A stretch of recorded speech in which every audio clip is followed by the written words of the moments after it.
நாம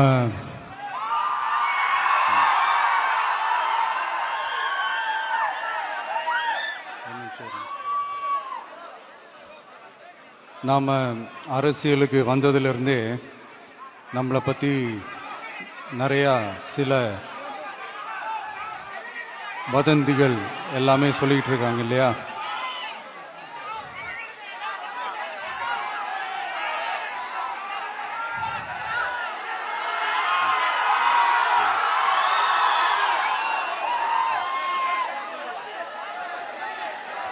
ஒரு சின்ன விஷயம் நான் சொல்லிட்டு போயிடுறேன், கொஞ்சம் சைலண்டாக இருங்க ப்ளீஸ். நாம் அரசியலுக்கு வந்ததிலிருந்தே நம்மளை பற்றி நிறைய சில வதந்திகள், அந்த டீம் இந்த டீம் அப்படிலாம் சொல்லிக்கிட்டு இருக்காங்க இல்லையா? ஆனால் இவர் எந்த டீமும் கிடையாது, மக்களுடைய டீம்,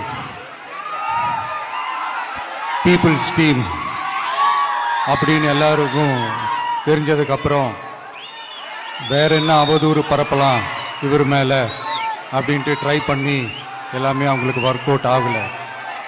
ஸோ கடைசியில் என்னதான் இந்த விஜயை பண்ணலாம் அப்படின்னு நினைக்கும் போது தான் இந்த கூட்டணி அந்த கூட்டணிலாம் சேர போறாரு அப்படின்ட்டு ஒரு பொய்யான ஒரு பிரச்சாரத்தை பண்ணிக்கிட்டு இருந்தாங்க. இந்த நியூஸ் எல்லாம் கேட்டு நீங்கள் கொஞ்சம் கன்ஃபியூஸ் ஆயிருப்பீங்க. அதனால் இங்கே மறுபடியும் ஓப்பனாக தெளிவாக ஒரு விஷயத்தை நான் சொல்கிறேன். நாங்கள் எப்பவுமே மதச்சார்பற்ற கொள்கைன்றதில், அந்த ஸ்டாண்ட்லேயோ, மதச்சார்பற்ற சமூக நீதி என்ற அந்த நிலைப்பாட்டிலேயோ எப்பவுமே சமரசம் வச்சுக்கவே மாட்டோம். நம்மளுடைய தலைமையில தான் ஆட்சி அப்படின்றதுல எப்பவுமே உறுதியா இருக்கிறோம். நம்மளுடைய முதல் மாநாட்டில் கூட நான் சொன்ன மாதிரி அரசியல்ல யாருக்காகவும் எதுக்காகவும் எந்த விதமான ஒரு சமரசமும் நாம வச்சுக்க போறதே எல்லாம் அந்த பேச்சுவார்த்தையே கிடையாது.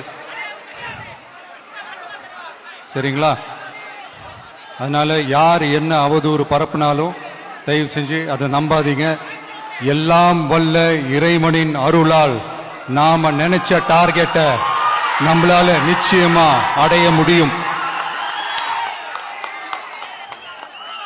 இன்னைக்கு என்னுடைய இஸ்லாமிய சகோதர சகோதரிகளுக்கு என்னுடைய ரமலான் நல்வாழ்த்துக்கள்.